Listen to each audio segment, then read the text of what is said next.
UK, and in this live broadcast, I'm going to show you how to build a septic tank. Yeah, I'm serious. I've built my own septic tanks. I've helped people build septic tanks, and I'm going to show you 2 ways in which you can build your septic tank. Okay, how's that for cool, right? So let me get my little rubber here and wipe that off. And okay, bear with me a second. Okay, this is live. Okay, so there you go. Okay, right. Okay, so first of all, first thing to do, right, let's work this out now, is to dig a hole, obviously, right? And so you're going to ask me now, how big should the hole be? Well, it all depends on the number of bedrooms that your property's got. All right, so let's say that's your hole, okay? So the size of the cavity of the septic tank is basically based on the number of bedrooms you've got. Now, if you want it to be passed by building regs, so let's say it's for a domestic septic tank, because there's 2 types of septic tanks on the market. There's domestic and non-domestic, right? So if it's for a domestic property, it's got to be a minimum of 2,800 litres. So let me just put that on there for you, right? So it's got to be a minimum of 2,800 litres in capacity. All right, so obviously you'd work out the capacity of that, which I can go into another time, right? Because I just want to show you how basically, how to construct. I'll get there in a minute. It's been a long morning. How to construct a septic tank, basically. Okay, so one of the most popular materials you can get, right, to build a septic tank and to keep the costs down, you can actually, do one with shutter boards, made one out of concrete, and reinforce it with the iron metal grids in between it. But if you want to just keep it simple and you want to keep the cost down, personally, right, I know many builders that use Breezeblocks. Okay, so if I put here, if I put Breezeblocks there, look, Breezeblocks. All right, so you get your Breezeblocks, okay? So basically, once you've dug your hole, once you've worked out the size, once you've worked out the area, the first thing you need to do is create a base, all right? You need a base on which to put the concrete base down, all right? So you need a concrete base at the bottom, right? So as I said in another video, I've gone into how to work all the measurements out, how to work the depths out, how to work the area out, how to work the thickness of the concrete out. I'm just showing you the basic materials you need in which to construct a septic tank today, okay? So you create your concrete base. So look, if I put concrete base there, all right?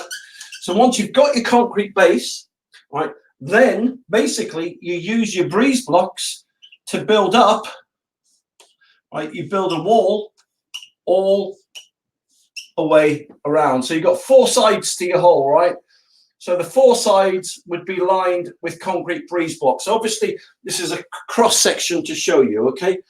So typically, I mean, I've helped people make their own septic tanks before. Typically, I mean, it takes about a week to do. By the time you put your concrete base down there, you can either use a concrete mixer to do that, or you can get a concrete wagon in to pour it in, then level it and stuff like that. You can even reinforce it. But as I said, I talk about that in another video. But once you've got your concrete base, once it's level, you can then build the 4 walls or the 4 sides up out of Breezeblocks. Okay, so next thing you need to do is to work out the levels. All right, so let's say your house is here. Let's say that's your house there. Okay, so can you see that on the thing? Yeah, so you've got your house. So obviously from the house now, you're going to have a pipe leaving your house, a soil pipe, which goes directly into the septic tank. Obviously all the wastewater from the property will go down that pipe, okay, and come into the septic tank. Now, just a tip, if you want a pro tip at the moment, once you've made your concrete base and once you've put your Breezeblock walls, once you've put your Breezeblocks on there for the 4 walls, right, I normally line them with bitumen, okay? So I line it with bitumen because bitumen right? I think that's how you spell it. I'm terrible at spelling, but the point, I think it's IN actually. But anyway, look, that's a new way how to spell it. So look, so once you've lined it with bitumen, job done. It's going to be waterproof, right? Even the flipping, you know, tsunami couldn't flaming wash that away. So line it all with bitumen, with tar. And if you're going to do that, man alive, I definitely wear one of those kind of hazmat suits and the flipping rubber gloves, and I'd put kind of coverings over my shoes, because it gets everywhere. It gets in your face, under your nails, in your eyes. Oh man, it's a nightmare. But anyway, look, once you've lined it with bitumen, you're 3/4 of the way there. All right, so the next thing to do is to work out the levels, all right, of the pipe coming from the house into the septic tank. Now, in England, the fall just needs to be 1 in 200. So what that means is, for every 200 feet, you only need to fall a foot. So obviously, depending how far back or away the house is, will depend on the levels that you set for the pipe coming into the tank. Okay, so with the pipe coming into the tank, obviously you could leave a space there, or it's easier just to put the Breezeblocks in first and then get a drill cutter with you know, they look like something like I just do one here, so they look something like that, and they've got teeth on, and they go in a drill bit, and oh, where's my thing gone? All right, they go in the drill bit, and they literally will drill a hole. So on the 4-inch pipe, which is 110 mil, I think the drill bits are something like 113 mil, just to give you that extra leeway so you can get the pipe in there. So once you put the pipe in, you then need to connect a T-piece to it. T-piece looks something like that. Just buy one from your local builders merchants. So on the outlet pipe, obviously you'd work out where your soak away is going to go, and obviously the outlet pipe would be lower than the inlet pipe, obviously, right? So it can be like literally 1 or 2 inches lower, as long as you've got a step down there, because everything works via gravity. Okay, so if we put our pipe there going to the soak away, I've shown in other videos how to work out the size of the soak away and how big it should be and what it's made from and where to locate it. So I've done that in other videos. So I'm just sticking purposely on the septic tank today. So once you've done that, right, you literally, that will also have to have a T-piece. And the reason they've got T-pieces is because once it fills up with liquid and the liquid reaches a certain height, in the liquid, you've got something called suspended solids. And they're like, you know, poo and wee and hair and flesh, and they float around, right? They float around in the septic tank like that. And they settle at the bottom, right? And over time, it'll become sludge and debris on the bottom. But the reason for the T-pieces, right? If I put their T-piece, reason for the T-piece is literally to stop the suspended solids heading down into the soak away, because you want to keep that clean and free. So all that you want going out there is just wastewater. You don't want any poo or sanitary towels or baby wipes or stuff like that going down there. So the T-pieces will actually protect your septic tank. So that's the basic way to make a septic tank. Now, there's various ways in which to do the roof. Now, obviously, you know, depending on your expertise in construction or something like that, yeah, I'll give you a really, really simple way, right? You can actually buy, have I got enough room there? Yeah, you can actually buy concrete planks, all right? You can actually buy reinforced concrete planks. I'm just giving you a really easy way. There's 3 or 4 or 5, 6 ways to create a ceiling, but one of the most simple ways, if you don't want to get flipping burdened down with making jigs and stuff like that, is to get the concrete planks that are reinforced. Reinforced, right? And they will lie on top of the septic tank there, okay? And they're normally, you know, they're of quite a thickness. I mean, they can be, man alive, anything like 1 inch, 2, 3 inches thick, depending on your budget. And because they're reinforced, they're not going to snap, right, and go into the tank.